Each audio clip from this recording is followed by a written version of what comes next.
मोहन भागवत बीते गुरुवार एक मस्जिद पहुंचे और उन्होंने वहां जो किया उस पर सियासी पलटवार शुरू हो गया है।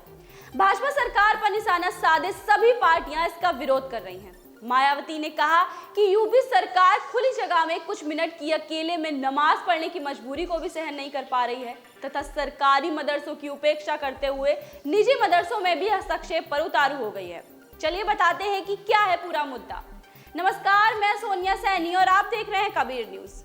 राष्ट्रीय स्वयंसेवक संघ आरएसएस के प्रमुख मोहन भागवत एक दिन पहले ही दिल्ली की एक मस्जिद और मदरसे में पहुंच गए थे। मोहन भागवत के इस कदम ने सियासी सरगर्मी बढ़ा दी है। मोहन भागवत की मस्जिद और मदरसे में जाने के सियासी मायने तलाशे जा रहे हैं, तो वहीं अब विरोधी दलों ने भी इसे लेकर सत्ताधारी भारतीय जनता पार्टी के खिलाफ मोर्चा खोल दिया है। आरएसएस चीफ मोहन भागवत गुरुवार सुबह दिल्ली के केजी मार्ग पर स्थित मस्जिद पहुंचे और अखिल भारतीय इमाम संगठन के चीफ इमाम उमर इलियासी से मुलाकात की।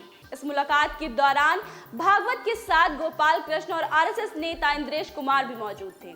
दिल्ली में मस्जिद में बैठक के बाद मोहन भागवत मदरसे में भी गए। यहाँ आरएसएस चीफ मोहन भागवत ने आजाद मार्केट के एक मदरसे में बच्चों से मुलाकात की। बच्चों से मदरसे की पढ़ाई के बारे में भी जाना।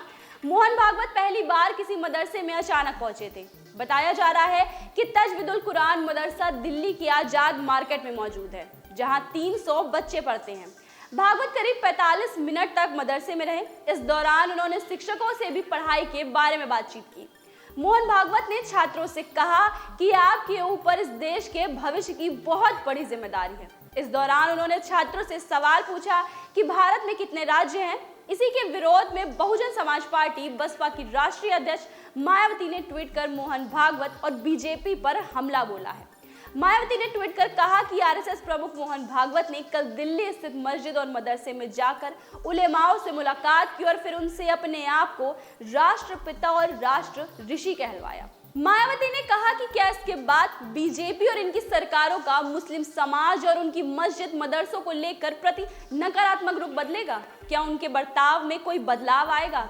उन्होंने एक और ट्वीट कर कहा कि यूपी सरकार खुली जगह अकेले नमाज पढ़ने की कुछ मिनट की मजबूरी को भी सहन नहीं कर पा रही है। और बसपा प्रमुख ने यूपी सरकार को घेरते हुए कहा कि सरकारी मदरसों की उपेक्षा की जा रही है और सरकार निजी मदरसों के संचालन में भी हस्तक्षेप करने पर उतारू है। उन्होंने मोहन भागवत पर निशाना साधते हुए कहा कि आरएसएस प्रमुख की इस बारे में गहरी चुप्पी के क्या मायने निकल रहे हैं। अब आगे देखना यह होगा कि भागवत का इस पर क्या जवाब आता है। क्या भाजपा सरकार मदरसों को लेकर कोई सख्त कदम लेने वाली है? ये तो भाजपा सरकार की आने वाली रणनीतियों से ही पता चलेगा। ऐसी ही खबरों से अपडेट रहने के लिए देखते रहें कबीर न्यूज।